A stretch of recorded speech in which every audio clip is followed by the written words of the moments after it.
Stanford University, 1970s. Hey, Kendall, slow down! Why are you running? I'm late again, Kendall replied, barely glancing back. Kendall's friends struggled to keep up with him. Known for his keen mind, Kendall also had a knack for cutting things close. Oh boy, Professor Kensington will be making an example out of you. Professor Kensington was a tough but fair man, known for his no-nonsense approach to teaching. Kendall had been in his crosshairs more than once. Yeah, Kendall muttered. He's already grilled me twice this month for being late. Let's hurry before we both end up on his bad side. They hurried into the classroom just as Professor Kensington began scanning the roster. Today, we're delving into the impact of the Treaty of Rome on European integration. Kendall, share your brilliant thoughts on how this treaty influenced the economic landscape of post-war Europe. Despite his tardiness, Kendall was ready. He stood up, earning a few laughs from his classmates, but he quickly composed himself. Of course, Professor. The Treaty of Rome, signed in 1957, was a pivotal moment for European integration. It established the European Economic Community, which aimed to create a common market among member states, promoting economic cooperation and reducing trade barriers. Professor Kensington nodded, clearly satisfied with Kendall's response. Well summarized, Kendall. The treaty indeed set in motion a series of economic reforms that reshaped Europe's economic landscape. Now, considering its impact beyond Europe, how do you think the Treaty of Rome affected Latin American countries, if at all? Kendall paused, considering the question carefully. That's an intriguing question, Professor. While the treaty primarily focused on European integration, its economic principles of free trade and regional cooperation influenced global trade policies. However, Latin American countries faced significant disadvantages in fully participating in global trade due to historical economic disparities and dependency on raw material exports. Kendall's insights sparked a lively discussion among the students, marking another successful day in Professor Kensington's class. Years later, around 1977, Kendall's journey brought him to the heart of international diplomacy, the State Department in Washington, D.C. His reputation as a sharp mind preceded him. Welcome aboard, Kendall. We're thrilled to have you join us at the State Department. How's your first day going so far? Kendall was excited, eager to make his mark. It's been quite exciting. There's a lot to take in, but I'm eager to get started. His new colleague Jane smiled warmly. Your background and expertise are impressive, and we can certainly use someone with your knowledge here in the Bureau of Intelligence and Research.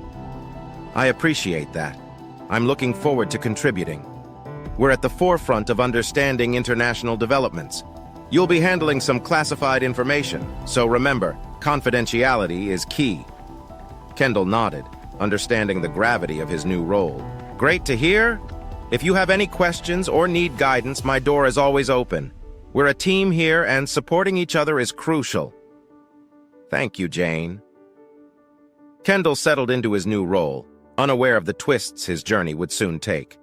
A year later, in 1978, Kendall's expertise led him to an academic conference in Cuba, a trip that would change his life in unexpected ways.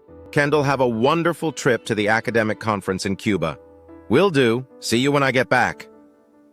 Arriving in Cuba, Kendall and his colleagues were unaware that Cuban intelligence was closely monitoring their every move. Among them, Kendall caught the particular interest of a Cuban agent named Luis.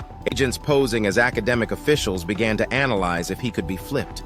Luis approached Kendall during a break, his intentions veiled behind a friendly demeanor. Excuse me, Mr. Myers, I'm Luis, one of the organizers. I couldn't help but be impressed by your presentation on geopolitical trends. You have a remarkable perspective. Thank you. It's a fascinating subject. I've always been passionate about international relations. Indeed, and it shows. You know, we've been very interested in fostering deeper intellectual exchanges between our countries. Your insights align closely with many of our own perspectives here in Cuba. Kendall was intrigued, unsure of where this conversation was headed. That's interesting to hear. I wasn't sure how my views would be received here. In fact, some of us believe that voices like yours are crucial for shaping a more balanced global dialogue. We could greatly benefit from someone with your understanding and analytical skills. What exactly do you have in mind? Luis leaned in, his tone becoming more serious. Well, let's just say there are ways we can collaborate more closely, ways that can lead to mutual benefits and a deeper impact on international affairs. Perhaps over dinner, we could discuss this further. That sounds intriguing, Luis. I'd be open to hearing more about these opportunities. Excellent. I'll arrange a quiet place where we can talk freely. I think you'll find what we have to offer quite compelling. Over dinner in a quiet, secluded restaurant in Havana, the true nature of Luis's proposal became clear.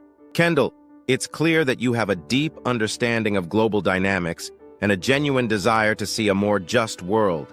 That's why I believe you can appreciate the struggle we're facing here in Cuba. I do understand. Your perspective on U.S. foreign policy is quite eye-opening. And that's precisely why I wanted to speak with you privately. You see, we need allies, people who share our vision and can help us from within the system. What exactly are you suggesting, Luis? Kendall, with your position and access at the State Department, you have a unique opportunity. By providing us with certain information, you can help us defend our country against unjust actions and influence a more equitable balance of power. Are you asking me to spy for Cuba? Luis didn't flinch. Yes, but think of it as much more than that. This is about contributing to a cause that seeks fairness and justice in international relations. Your efforts would be instrumental in supporting our struggle against imperialist policies. It's a lot to consider, Luis. This is a significant risk. I understand. But remember, great change always involves great risk. You wouldn't be alone in this. We would provide you with the resources and support you need to ensure your safety and success. I need some time to think about this. Luis nodded, understanding the weight of Kendall's decision. Of course. Take all the time you need. Just know that your contributions could make a profound difference. When you're ready, you know where to find me. A few days after their initial discussion, Kendall met with Luis again in a discreet location in Havana. Kendall, I'm glad you decided to meet again. How have you been since our last conversation? I've been thinking a lot about what you said, Luis. It's a big decision, but I believe in the cause you're fighting for. I'm glad to hear that, Kendall. Your commitment to justice and your insights are invaluable to us. That's why I'm pleased to tell you that you'll be working closely with someone who will guide you through this process.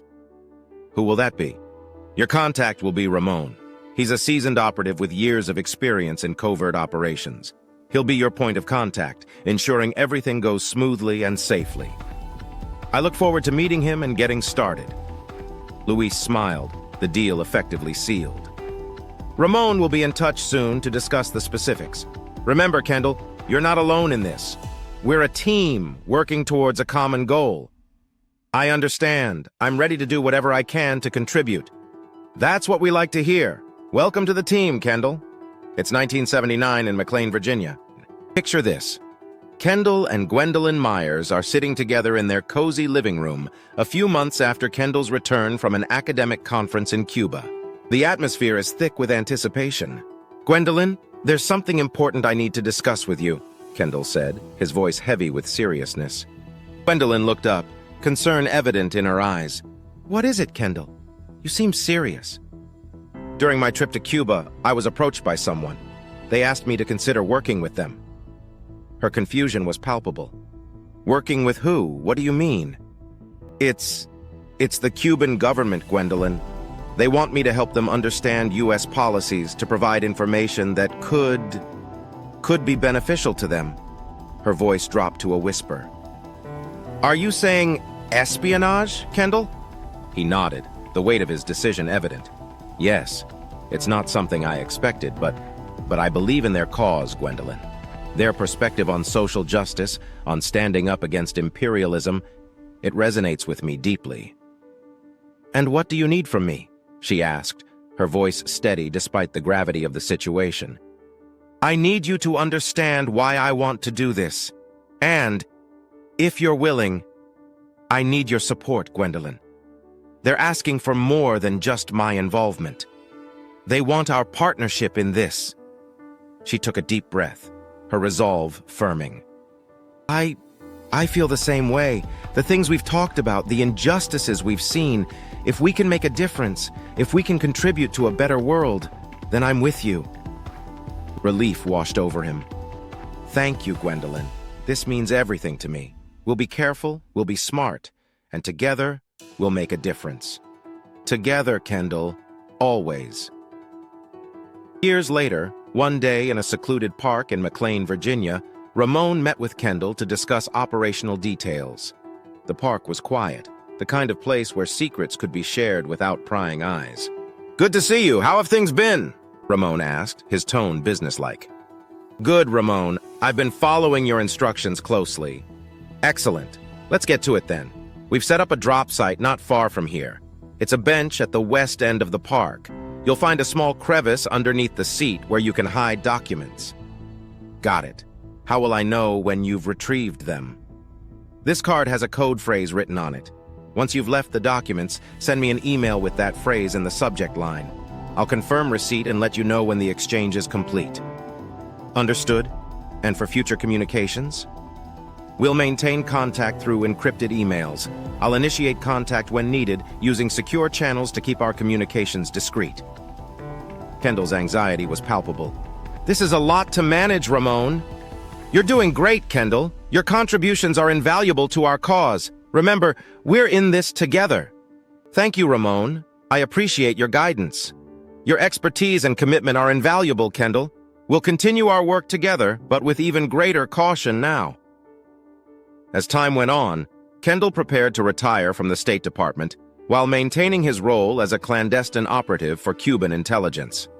Leveraging his contacts and access, he navigated a delicate balance to continue providing sensitive documents, ensuring their covert operations remained undetected.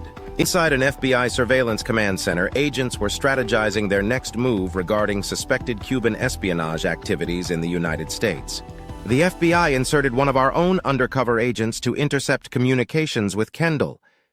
Kendall thinks he's meeting with a different Cuban intelligence handler, but it's actually the FBI undercover agent. In a secluded park, Kendall spoke cautiously to the undercover FBI agent, unaware of the trap closing around him. "I'm growing concerned about surveillance. Are you sure we're safe?" "Trust me, Kendall. Our security measures are tight. We've been careful to avoid detection." "I understand. It's just that things seem tense lately." "Stay calm. Our methods ensure we remain one step ahead." Fast forward to June 4th, 2009, outside Kendall and Gwendolyn Myers' residence in Washington, D.C. The FBI was ready to make their move. "FBI, open up!" Kendall's confusion was clear. "What's going on? Is something wrong?" "Kendall Myers, Gwendolyn Myers, you're both under arrest for conspiracy to commit espionage and acting as agents of a foreign government?" Disbelief washed over him. "What? This is a mistake!" "Please step outside and cooperate. We have a warrant to search the premises." Inside the residence, the FBI found incriminating evidence. "We've got top-secret documents here. Looks like diplomatic cables and reports. Encrypted communications. They've been passing sensitive information to foreign contacts. Bag everything for evidence. We'll need these in court." As FBI agents led Kendall and Gwendolyn Myers away from their home, the discovery of top-secret documents and encrypted communications provided incriminating evidence of their espionage activities. This discovery solidified the charges against them and initiated legal proceedings that would unravel the extent of their covert operations. Inside the courtroom during Kendall and Gwendolyn Myers' sentencing hearing, the atmosphere was tense. "Kendall Myers, you have pleaded guilty to conspiring to commit espionage and misusing government resources. How do you plead?" "Guilty, Your Honor." "Gwendolyn Myers, you have pleaded guilty to conspiracy to transmit national defense information. How do you plead?" "Guilty, Your Honor." The judge's voice was stern. "Your actions jeopardized national security and undermined trust in our institutions." Their attorney spoke softly. "My clients deeply regret their actions and wish to express remorse." Kendall looked at Gwendolyn with regret. "I'm sorry, Gwen." She squeezed his hand. "I know, Kendall." And so the story of Kendall and Gwendolyn Myers came to a close, marked by their conviction and the lessons learned about loyalty, belief, and the heavy price of espionage.